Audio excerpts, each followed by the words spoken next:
Welcome, dear listeners, to another spine-chilling episode of Granfa's Ghost Stories. I'm your host, Granfa, and tonight we bring you a tale from the very edges of reality, a place where time has stopped, its walls crumbling under the weight of dark secrets, its silence broken only by the sound of creaking timbers and the whisper of long-dead souls.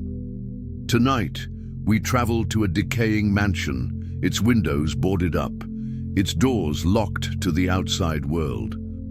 But on this night, one curious soul dares to enter. The Eastwick mansion has stood abandoned for decades, untouched by human hands, its history a tangle of violence, despair, and death. Some say the walls still weep with the souls of the lost, while others whisper that it's not the building that's haunted, but the land beneath it. What will happen when curiosity meets a history of violence and hatred? Let's find out. Tonight's guest is Sarah Mitchell, an aspiring photographer with a thirst for the unknown. Sarah, thank you for joining us tonight. I know your story will be as chilling as the place you visited. I'll leave it to you now, Sarah. Take us through your experience at the Eastwick mansion. Thanks, Grandpa. I've been wanting to tell this story for a long time, but it's still difficult. Even now, it all started a few months ago when I heard about the Eastwick mansion.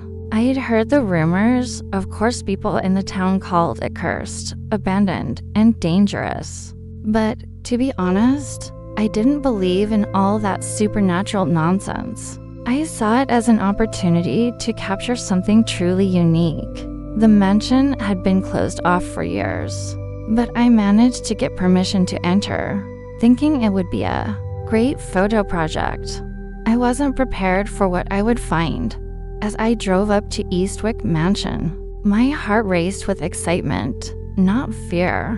The mansion sat atop a hill, overlooking the town, its crumbling exterior wrapped in ivy. The air around it was thick, not just with the fog rolling in, but with the sense that something had been left behind. The mansion's windows were dark, as though eyes had long since ceased to look out. The door, when I pushed it open, let out a deep, mournful groan, as if it hadn't been disturbed in decades. The smell hit me first, the musty, mildew-stained scent of decay, but there was something else, something more, a coldness in the air, as though the house itself had been holding its breath. I stepped inside. The floorboards creaked under my weight, and the dust floated in the still air, undisturbed by anyone for what seemed like forever. Everything was covered in a thick layer of dust, from the chandelier hanging in the entryway to the faded portraits that lined the walls. The silence was unnatural, no buzzing of electricity, no hum of machinery, just silence. I glanced around, trying to take it all in, but I couldn't shake the feeling that something was wrong. Something wasn't right, but I brushed it off. I was here for a photo shoot, after all. As I walked deeper into the mansion, I began setting up my equipment. The first odd thing happened when I was near the staircase. The door to the study, which had been wide open, suddenly slammed shut with a force that made the house shudder. I jumped, heart racing, but when I went to check the door, there was no wind, no draft, nothing. I stood there, staring at the door, wondering if maybe I'd imagined it. I shook my head, trying to laugh it off.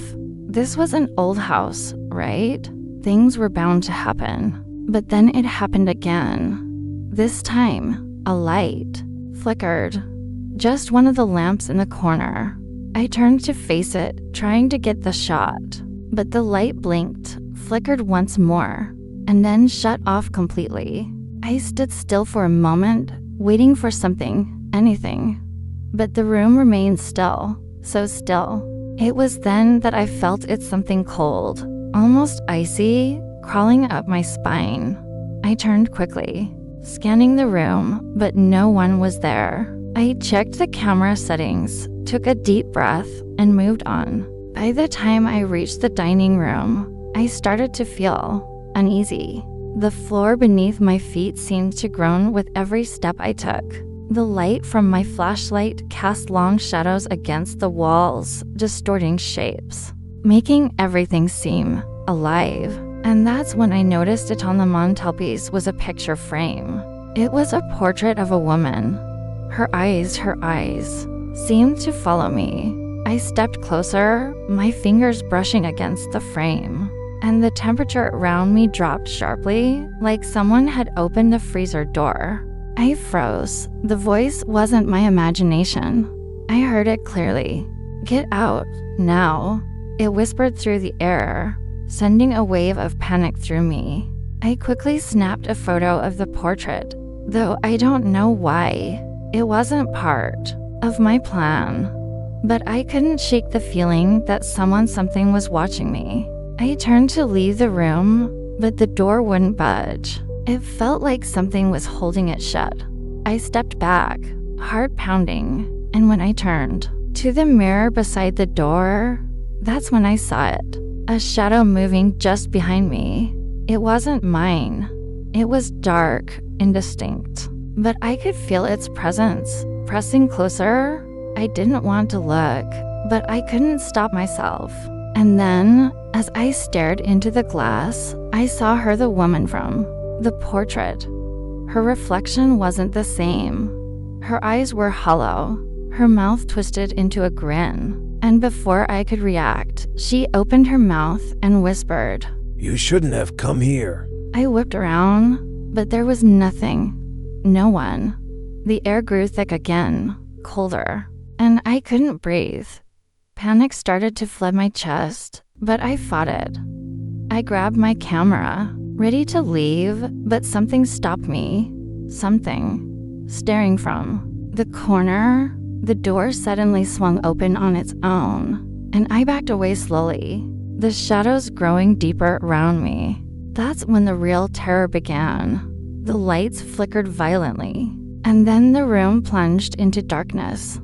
I heard the sound of footsteps again, this time loud, unmistakable, and directly behind me. I turned quickly, but no one was there. The air was so cold now, my breath visible in front of me, like a blizzard had been unleashed inside. I couldn't understand why it was so cold. I couldn't breathe.